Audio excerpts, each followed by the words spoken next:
Good evening and welcome to Scotland at 7 here on Broadcasting Scotland. I'm Kenny McBride. Our first story this evening is that the petition to prevent Boris Johnson suspending Parliament has got the go-ahead to be heard in the Court of Session on September the 6th. The case had its first court outing today, at which the Court of Session decided that a substantive hearing would take place on September the 6th.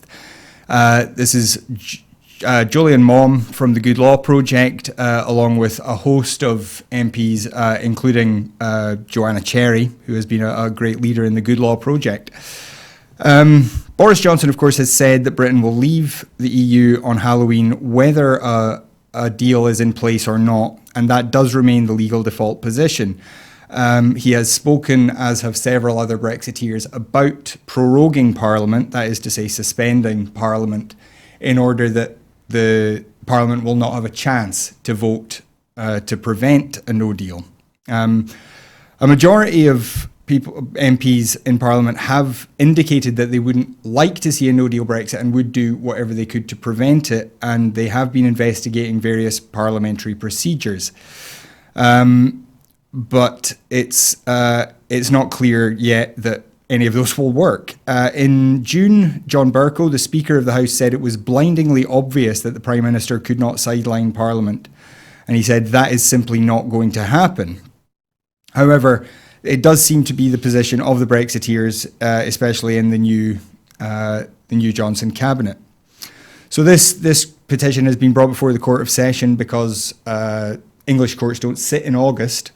So this has been brought in Scotland. If the court agrees, then Boris Johnson will not be able to suspend the Commons for that purpose without the permission of Parliament, which clearly Parliament would be unlikely to grant. Obviously, we know about a great deal of the disturbance that no deal would cause. And on Monday, the US National Security Advisor, John Bolton, was in the UK speaking to a variety of people in the cabinet, but also to a number of senior backbench Brexiteers, including Bernard Jenkin and Ian Duncan Smith. Bolton has spoke quite extensively about Brexit, said that the US was very much in favour of Brexit. It seems to be a part of the Trump administration's foreign policy to do as much to break up the EU as possible. They believe that it's a rival power bloc and that Europe simply shouldn't have independent power separate from the US interests. He said that he did not understand the argument about the threat posed to the NHS from any trade deal, even though we have heard previously that access to health markets would be a part of what the Trump administration expected. And he laughed off the idea that chlorinated chicken would be sold in the UK as well. It does seem that he also has been encouraging the UK to join with the US in its attitude to Iran, where, of course, the EU was one of the co-signatories of their Iran nuclear deal, which the US has pulled out of. And it seems that Bolton hopes that the UK will now join with the US in pulling away from that deal rather than siding with the EU. Again, this is a sign of this independent foreign policy that the US would like to have, effectively making Britain a buffer with the EU rather than, as previous American administrations have seen it, as America's voice in the EU. It's quite a significant change in American foreign policy historically, and it will be very interesting to see how that progresses. Meanwhile, the SNP have said that a Tory-Trump trade deal could seriously threaten Scotland's NHS and future prosperity, warning that this is too high a price to pay to placate Donald Trump. Again, John Bolton said the UK would be first in line for a trade deal and claimed the Prime Minister and Donald Trump had got their relationship off to a roaring start. Mr. Bolton told reporters that America would enthusiastically support a no-deal Brexit, which could cost 100,000 jobs in Scotland alone. He even said that he was so enthusiastic about about Brexit that he had been a leaver before there were leavers.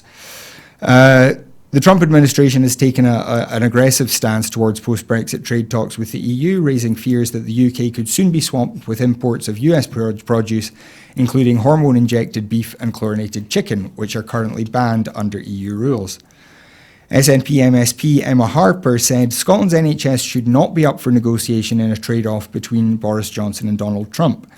In 3 years, the Tories have secured just a handful of trade deals, giving little to no thought to Scotland's needs and consistently failing to provide assurances to our booming food and drink sector. This Tory government wants to rip us out of one of the world's largest single market under the illusion that they can win fantastic trade deals with the US and a long queue of others. But Donald Trump has made clear that any trade deal will come at a price, with everything on the table. Our trade links are stronger than ever, with demand for Scottish produce increasing across the world, including in the US. An extreme Tory Brexit would completely undermine the Scottish Government's efforts to boost Scotland's trading position and seriously threaten our international reputation. The UK Government simply must not be allowed to negotiate away the rights of Scottish food producers, our exporters, and our NHS. No matter how desperate the UK Government is, Scotland's future prosperity must not be sacrificed in order to kowtow to Donald Trump's aggressive trade demands. And again, this relates back to a story that we've covered quite a bit on Broadcasting Scotland recently, the issue around Keep Scotland the brand and the predicted geographical indicators for Scottish food and drink. Those are things that would certainly be under threat in relation to a US trade deal. We know that, for example, Donald Trump has expressed interest in Scotch being produced in the US. So that's just one more warning from the SNP about the damage that could be done to Scotland in case of a no-deal Brexit and any desperate trade deals drawn up with the US in the immediate aftermath.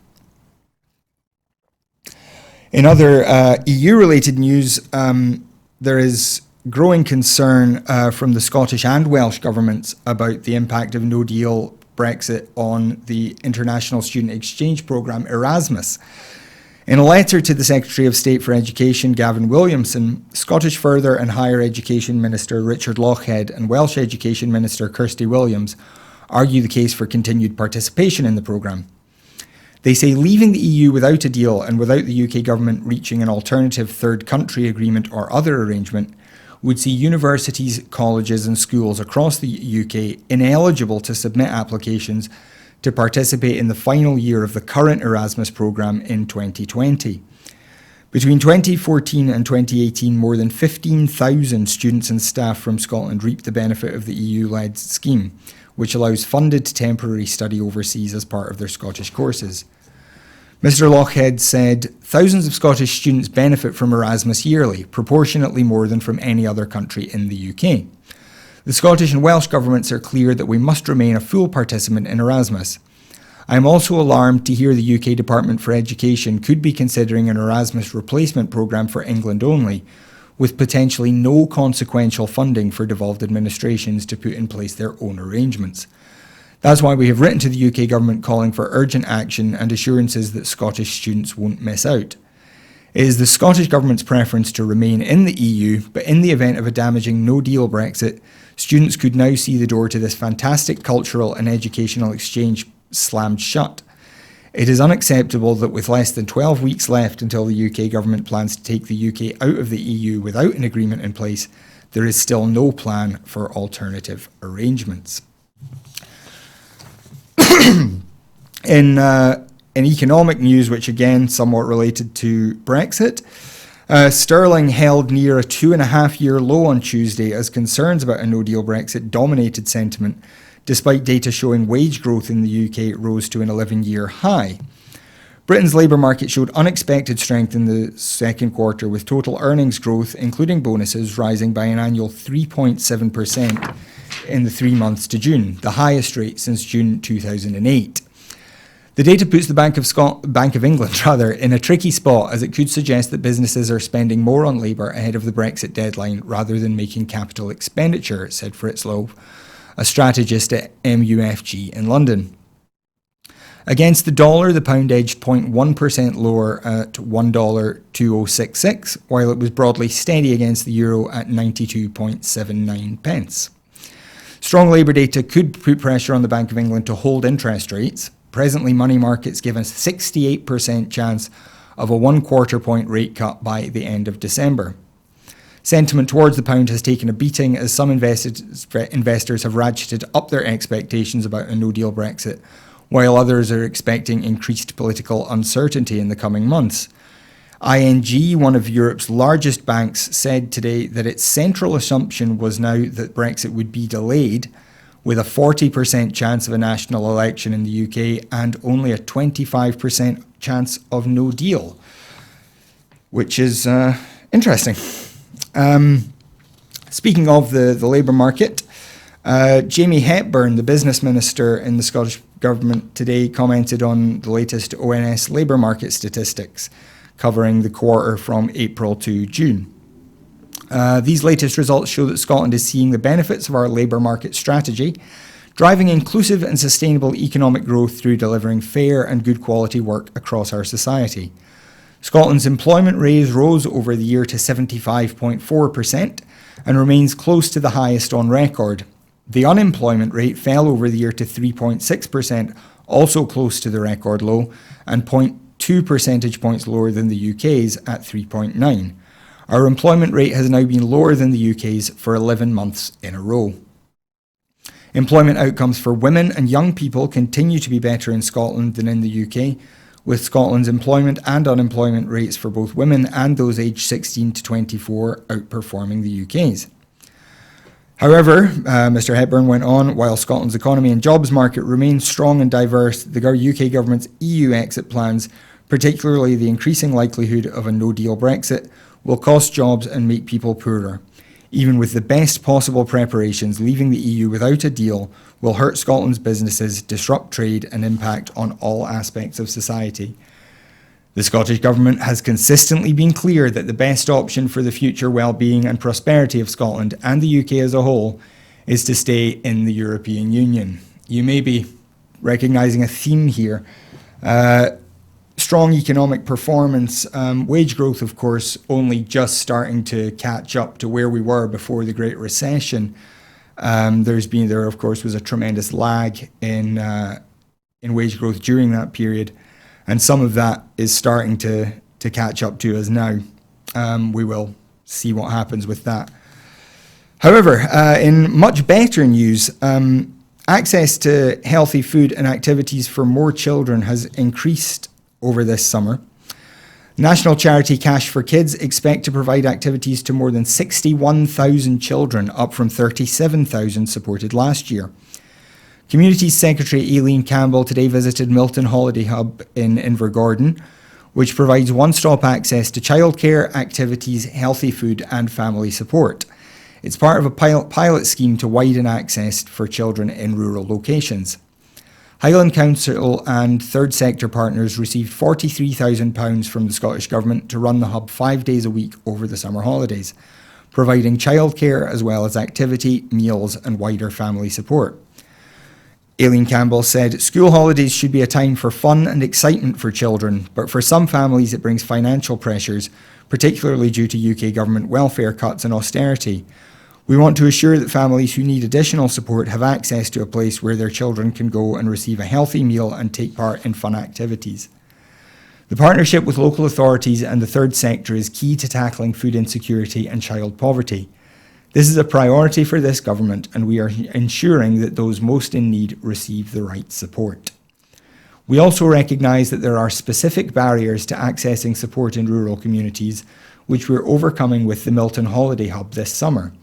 This helps ensure those communities are able to still receive support while the local school is closed.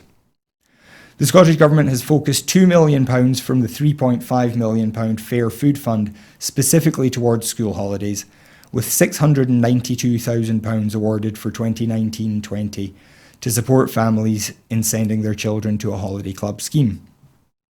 National charity Cash for Kids received £250,000 to fund a range of community groups offering holiday programmes, linking up with local authority activity across Scotland. Centre Stage in Ayrshire expanded their dignified food project since the Easter holidays, and with £54,000 of funding will roll out the project to 12 areas across Ayrshire. Community Food Initiatives North East and Moray Food Plus shared a further £3,000, working in partnership with Aberdeen City Council and others to build on existing support. The Scottish Government took forward the recommendations of the Poverty and Inequality Commission earlier this year and worked to improve the continuation of support for families during the school holidays. The creation of a holiday hub in Milton used £43,000 to pilot a comprehensive public and third sector partnership. Led by Highland Council, the holiday hub will include childcare, activities, nutritious food and wider family support in a rural area. The pilot is providing valuable learning on the coordination of holiday activities and support recommended by the Poverty and Inequality Commission in November 2018. And finally, we actually have two more stories, excuse me. People are to be able to apply online for the first time for disability benefits in an announcement by the Scottish Government regarding the taking responsibility for disability assistance as of next year. Under the current DWP system, people can only apply for disability assistance by post or by telephone. Under the new Scottish system, people will be able to choose to apply for the payment in the way that suits their needs, online or face-to-face, as well as by phone or by post. Social Security Secretary Shirley-Ann Somerville said, "We are continuing to build a social security system that is inclusive and puts people at its heart. By giving people more choice and flexibility about how to apply for assistance, we hope to encourage more people who are eligible for benefits to apply and get the money they are entitled to. The online application option, together with our commitment to an improved assessment service, puts people's well-being first and will greatly improve the experience of people in Scotland who need disability assistance. Our new social security system is the largest piece of public sector delivery since devolution, and we are making real progress. By the end of this year, Social Security Scotland will be delivering 7 benefits, and these plans demonstrate the progress being made as we get ready to take responsibility for disability payments next year. Alongside the new online application system, additional work is being carried out on the internal systems that Social Security Scotland uses to manage and deliver benefits. These will further develop the existing technology that's currently in place for the 5 benefits already in place and the new benefits that will be introduced later this year. The work will also ensure that the existing technology can support the complex job of managing the new disability benefits. And finally, some more good news. Commenting on the latest Detect Cancer Early statistics, Public Health Minister Joe Fitzpatrick said, "These new figures show an increase in the number of people diagnosed at the earliest stages of bowel, breast and lung cancer in Scotland compared to 2010-11. It's particularly encouraging to see that the largest increases in the proportion of stage 1 diagnoses of bowel, breast and lung cancers combined has been in the most deprived areas of Scotland, an 11.8% increase. More people are surviving cancer than ever before, with urgent cancer referrals fast-tracked. Cancer death rates have decreased by more than 10% in the last decade, and early detection is crucial to this. More than £200 million will deliver 6 elective treatment centres to allow people to be diagnosed and treated more quickly for planned surgery. Our Detect Cancer Early programme has been developed to remind people across Scotland of their resilience and strength, in the hope that they'll act early to give themselves the best chance of finding cancer early. We are continuing to tackle variations in early detection rates, committing over £1 million to health boards and third sector organisations since 2016 through our Health Inequalities Fund to improve screening uptake in groups least likely to participate. We are working to beat cancer, investing over £100 million in our strategy, as well as an additional £14 million supporting health boards to reduce waiting times. So overall cancer mortality rates have dropped 10.1% over the past 10 years in Scotland, and early detection is vitally important to continuing that trend. And with one survivor of testicular cancer here and a survivor of breast cancer working behind the cameras here at Broadcasting Scotland, we would all definitely urge you, if you think anything might be wrong, please do see a doctor as soon as you can. It makes an enormous difference. So that's all the news for today. Thank you for joining us. I would remind you, as always, producing TV programs is an expensive business. We do run on a very tight budget here, But to allow us to keep making these programmes and pay the bills to run the studio, we do need more of you to sign up as Broadcasting Scotland supporters. Your £5 a month will make a huge difference. There are a million plans in the works if we can find the resources to make them happen. So if you want to see independent media succeed, unfortunately, folks, you have to dig in. The BBC can force you to pay their licence fee. We can only plead with you. So please do support us, especially if you're one of those who has cancelled their TV licence. You want to have some sort of quality media that you're supporting, and there's no better place than Broadcasting Scotland. So that's broadcastingscotland.scot/register if you want to sign up. And we will be back tomorrow with more news, and I'm sure we'll have a guest tomorrow. I don't know who it's going to be yet, but I'm sure it'll be a doozy. Please join us then. Thank you very much for joining us. Good night.